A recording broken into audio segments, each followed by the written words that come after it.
আমার নাম মোহাম্মদ তুষার মৃধা। আমি পেশায় একজন ব্যবসায়ী। বাজারে দীর্ঘদিন যাবৎ আমি মোবাইলের দোকান চালাইতেছি। আমাদের এই অত্র এলাকার মধ্যে শেখ মোহাম্মদ আবদুল্লাহ ভাই অনেক উন্নয়নমূলক কাজের ভূমিকা রাখছে।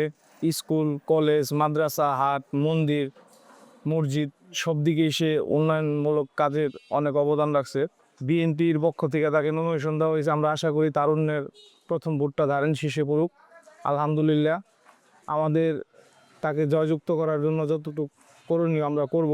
সবাই আমরা মিলেমিশে একসাথে কাজ করব। বিএনপির পক্ষে, ধানের শীষের পক্ষে। আমরা চাওয়ার আগেই সে সব কিছু পূরণ করে দেয়।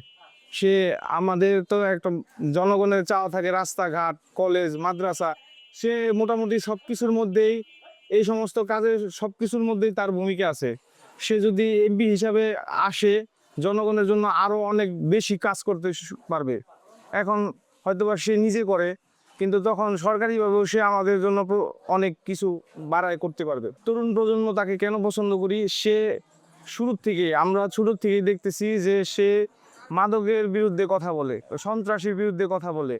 এরকম যেগুলা আইনি চোখে অপরাধমূলক কাজকর্ম থেকে সে সবসময় সবাইকে বিরত রাখতে চেষ্টা করে।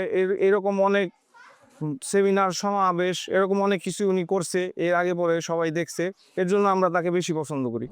আমি নিজেও ধানের শীষে ভোট দেবো ইনশাআল্লাহ। আমার পরিবারের সবাই ধানের শীষে ভোট দিবে। আশা করি আমাদের এই অত্র এলাকার বাংলাদেশের সকলে ধানের শীষের পক্ষে ভোট দিবে, ধানের শীষে ভোট দিবে।